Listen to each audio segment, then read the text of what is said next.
Mesdames, Messieurs, bonsoir. Merci de votre fidélité. Il est tout juste 19h sur Al-Oula. C'est l'heure du journal. Voici les principaux titres de l'actualité. L'Afrique continue la présentation diplomatique de ses pays dans les grandes villes du Sahara marocain. Aujourd'hui, ouverture à l'Aïoun de 2 nouvelles représentations diplomatiques, les consulats généraux de 2 pays de la sous-région du sud du continent, le royaume d'Eswatini et la République de Zambie, au moment où les Comores réaffirment haut et fort que le Sahara est, et je cite, une terre marocaine. La situation épidémiologique du Covid-19 toujours très inquiétante en termes de contamination, de décès et de cas sévères et critiques. Près de 4000 nouvelles infections en 24 heures et un taux d'occupation des lits de réanimation dédiés Covid-19 qui dépasse le tiers. Et baisser de rideau sur le festival de Fès de la culture soufie avec la pandémie, la 13e édition s'est tenue en ligne sous le thème cette année « L'art de la transmission ». Le Conseil supérieur des ulémas du Royaume du Maroc affirme qu'il rejette et dénonce toute forme d'atteinte à la sacralité des religions. À leur tête, les prophètes qui ont transmis à l'humanité tout entière les valeurs d'amour, de fraternité, de solidarité entre les gens. En s'inspirant des valeurs transmises par ces prophètes à l'humanité tout entière, sans distinction aucune entre eux, les sages parmi les politiques et les scientifiques s'élèvent aujourd'hui à leur côté les milliards des disciples de ces prophètes contre la barbarie du terrorisme et de ses crimes, indique le Conseil supérieur des ulémas du Royaume dans un communiqué, soulignant qu'il considère toute atteinte à un de ces prophètes comme étant une offense envers eux ensemble et un déni de leurs valeurs idéales qui s'érigent contre toute forme de violence, de dépravation et de dégradation des mœurs. Le Conseil met en garde contre les grands dangers qui peuvent résulter de l'atteinte aux sentiments des croyants qui ne peuvent accepter l'utilisation de slogans de la démocratie et de la liberté d'expression comme prétexte d'outrage par la parole, l'image ou autre à ceux qu'ils considèrent comme source de lumière et de sagesse dont a besoin la paix et la quiétude dans le monde d'aujourd'hui, ce qui nécessite la mobilisation de tous. Fin de citation du communiqué du Conseil supérieur des ulémas du Royaume du Maroc. Rien ne semble arrêter la percée diplomatique amorcée par le Maroc depuis près d'un an sur la question du Sahara marocain.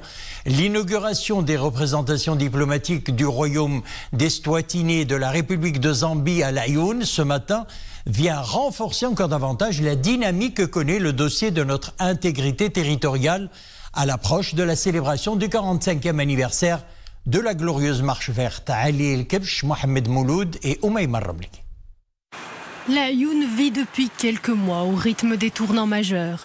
Les antennes consulaires africaines y sont de plus en plus nombreuses. Aujourd'hui, ce sont 2 pays africains frères qui ouvrent leurs représentations diplomatiques. La République de Zambie et le Royaume d'Eswatini, 2 pays de la sous-région du sud du continent africain.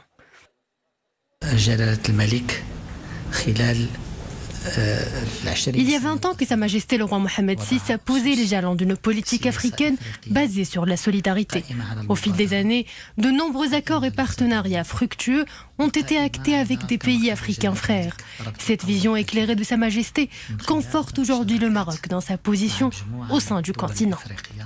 Cette double inauguration est un acte souverain de solidarité et de soutien au droit du Maroc à son intégrité territoriale et à sa souveraineté sur son Sahara.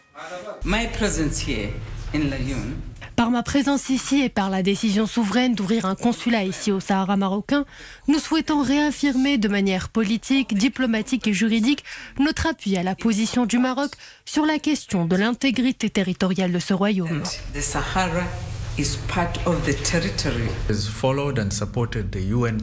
Mon pays encourage les efforts de l'ONU pour trouver une solution aux différends régionaux autour du Sahara marocain. Mais en même temps, notre position de soutien à la souveraineté du Maroc sur son Sahara est ferme. Depuis la fin de l'an dernier, la ville de l'Aïoun connaît une forte dynamique diplomatique. Elle compte désormais 8 antennes consulaires, l'Union des Comores, le Gabon, la République centrafricaine, le Sao Tomé et Principe, le Burundi, la Côte d'Ivoire, la Zambie et l'Eswatini. L'intégrité territoriale du royaume n'est pas à discuter. Le Sahara est une terre marocaine. Nous l'avons dit et nous le dirons partout. Ce sont là les déclarations du ministre comorien des Affaires étrangères et de la coopération internationale chargé de la diaspora, Dohir Douklama. C'était hier lors d'un point de presse conjoint avec le ministre des Affaires étrangères, de la coopération africaine et des Marocains résidant à l'étranger, Nasser Bourita, à l'issue de la cérémonie d'inauguration de l'ambassade de l'Union des Comores à Rabat. Je vous propose d'écouter le ministre comorien des Affaires étrangères et de la coopération internationale chargé de la diaspora. Le Sahara, c'est un terre marocain. Nous l'avons dit, nous le dirons partout et nous continuerons à être derrière les Marocains parce que nous pensons que c'est ce qu'il y a de juste.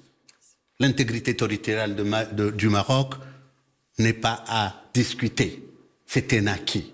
Et nous, vos frères comoriens, quand on a ouvert le premier consulat à une, c'est un témoignage de notre attachement à cette intégrité, monsieur le ministre. Et s'il fallait ouvrir 2 consulats, on l'aurait fait. Et l'intégrité territoriale du Maroc, c'est l'intégrité territoriale des Comores, parce que vous êtes nos frères. Merci beaucoup. La dynamique se poursuit également sur le plan économique. C'est le cas entre le Maroc et la Guinée équatoriale. En visite de travail dans le royaume, le ministre équato-guinéen des Affaires étrangères, Simeon Oyono Ezono Angué, et le président de la Confédération générale des entreprises du Maroc, Chekib Lelj, se sont entretenus sur les moyens de renforcer les liens économiques entre les opérateurs des secteurs privés des 2 pays. Sarah Katir. Le Maroc et la Guinée équatoriale sont décidés à renforcer leur coopération économique bilatérale.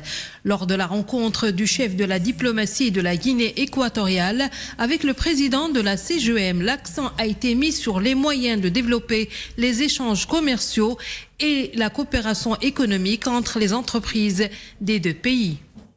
C'est pour ça qu'on a fait une réunion avec le secteur privé marocain pour identifier le secteur très important.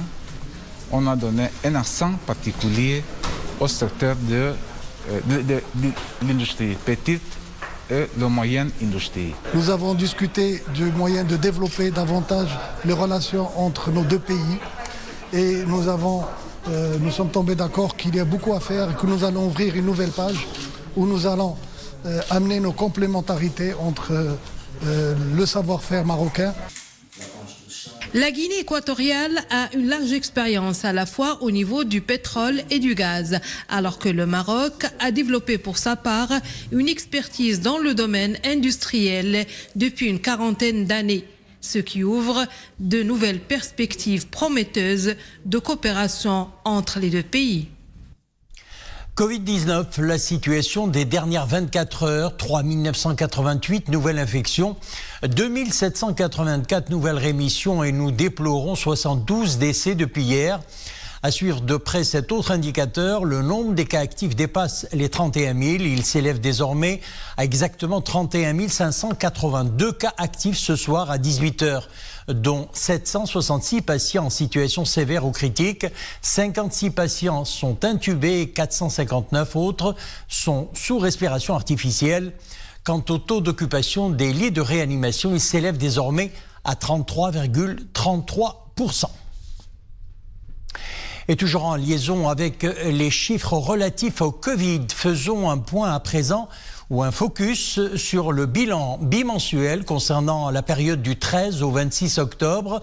Pendant la période en question, notre pays a enregistré des pics très préoccupants. Le point avec Nissina Ouzdar.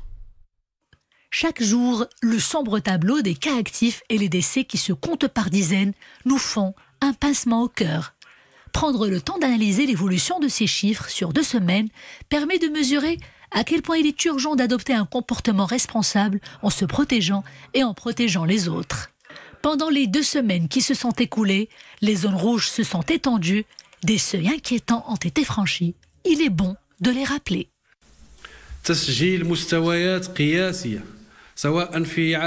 Nous avons malheureusement battu plusieurs records pendant les 14 derniers jours. Cela concerne les nouvelles contaminations et les décès. Vous vous rendez compte ? Pendant 3 jours dans la même semaine, nous avons dépassé la barre quotidienne des 4000 nouveaux cas enregistrés. Nous retenons également les 73 décès enregistrés en 24 heures seulement. C'était vendredi dernier.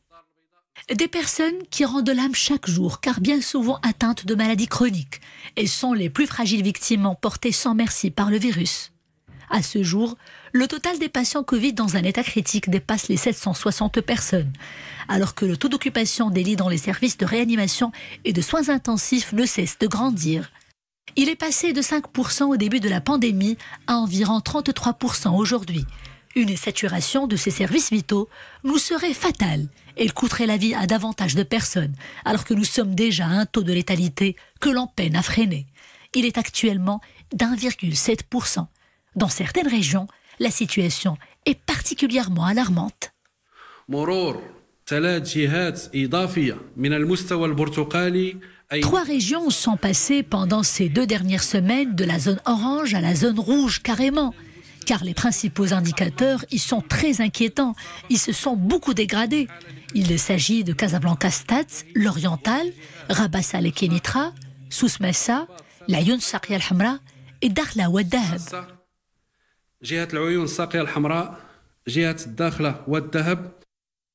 Plus de 30 000 cas actifs et des morts qui ne cessent de s'additionner. Bref, un combat loin d'être gagné, une situation qui interpelle les consciences individuelles pour un engagement sans faille envers soi d'abord et envers les autres.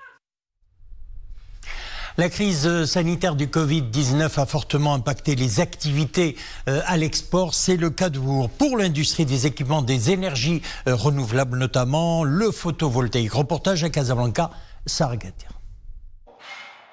Entrepreneur dans le domaine des énergies renouvelables, cet homme d'affaires vendait jusqu'à 5000 panneaux photovoltaïques par an. Aujourd'hui, avec la pandémie de la Covid-19, son chiffre d'affaires a baissé de 40% et elle sent plus de 9% des entreprises du secteur des énergies renouvelables à être lourdement impactées par la crise sanitaire de la Covid-19. Actuellement, on est presque à 40% en moins de notre chiffre d'affaires. Ça, c'est clair, il n'y a pas à ne pas discuter. N'importe quel secteur, il est impacté négativement par Covid-19. Parce que, comme j'ai dit tout à l'heure, ça fait 3 mois ou 4 mois qu'on n'a pas ouvert les portes. Donc c'est une perte au niveau du chiffre d'affaires, c'est tout à fait normal. Les sociétés ont été affectées à la fois par les mesures sanitaires, notamment par la chute de la demande, et par l'arrêt soudain des approvisionnements, notamment en provenance de la Chine et d'Europe. Un impact négatif pour le secteur des énergies renouvelables et de l'énergie solaire en particulier. Nous, en tant que les organisateurs de Solaire Expo Maroc, on est en train d'accompagner les sociétés et de leur montrer comme quoi la 10e édition sera, Inch'Allah, s'il y a la solution de ce Covid-19. En attendant un retour à la normale, les très petites et moyennes entreprises sont particulièrement affectées par la chute de l'activité de ce secteur et restent les plus fragilisées par cette crise sanitaire. Les couleurs, les tourbillons, la vie, chaque tableau a sa propre histoire et là nous abordons notre page culturelle. L'œuvre de Mostafa Mziane est un prélude à la Renaissance. Pour sa première exposition, l'artiste peint ce qui s'impose à lui. Baptisé Voyage intérieur, son œuvre est à la fois débordante d'humanité et porteuse d'espoir. C'est à la galerie Mindar à Casablanca, une exposition qu'a visité pour nous Dominique Orlando et Mohamed Chikir. Rien n'a jamais été tout à fait simple pour l'artiste Mostafa Mziane, dont c'est la toute première exposition et qui a dû pour cela prendre son mal en patience en raison du confinement et des restrictions sanitaires qui auront reporté l'événement de près d'un semestre. Mais en matière de coup du sort, le jeune homme en a vu bien d'autres. Après avoir fait mon coma, j'ai eu une seconde vie et je ne suis plus la même personne que j'étais auparavant. Et j'essaie de montrer ce genre de sentiments à travers mes peintures. Mais bon, j'essaie de m'en sortir à ma façon, de montrer mes douleurs, mon intérieur à travers mes toiles. En ce qui me concerne, le fait de peindre est meilleur que le fait de parler. sans autre souvenir que celui d'embrasser l'avenir au jour le jour par petites touches successives. S'est-il réinventé un monde meilleur, ici porté par la couleur et l'harmonie des tons. C'est un artiste en tout cas qui, à travers cette exposition, évoque une certaine renaissance en tout cas.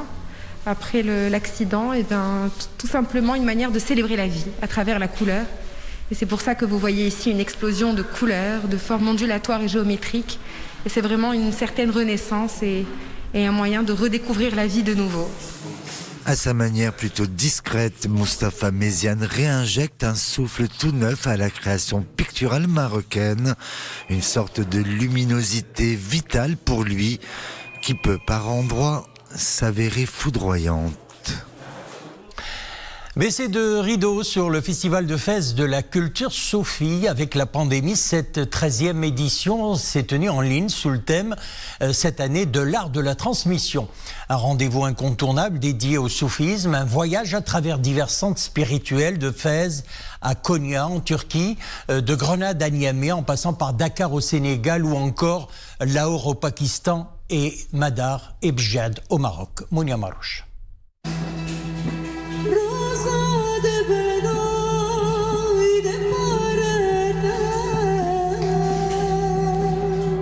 Ce sont quelques-unes des plus belles voix du chant mystique qui ont transporté le public dans un univers plein de spiritualité.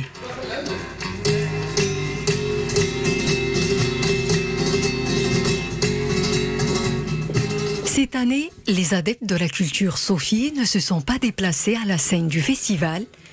Coronavirus oblige, mais c'est depuis chez eux et en seulement quelques clics, ils ont pu assister comme s'ils y étaient.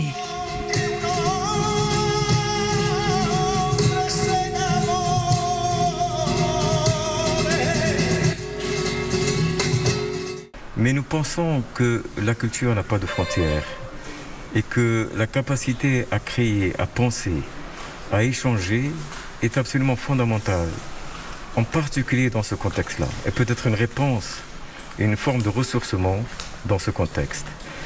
Sous sa nouvelle conception, cette 13e édition a permis à ses festivaliers d'explorer toutes les facettes de la culture soufie à travers des débats animés par des conférenciers de renom d'ici et d'ailleurs, toujours en ligne. Un moment d'échange focalisé cette année sur l'art de la transmission. Et c'est ainsi que nous avons pu établir une thématique qui nous a permis de voyager à travers le monde et à travers les différentes expressions de la culture soufie pour tâcher de sortir avec une vision nouvelle de ce que pourrait être pour notre temps une forme d'humanisme spirituel.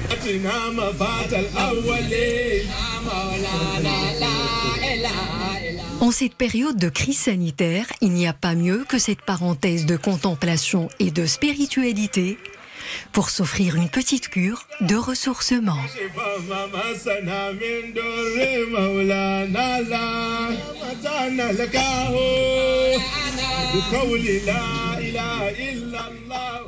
Voilà, rendez-vous est pris l'année prochaine pour la 14e édition. C'est la fin de notre journal d'information ce soir.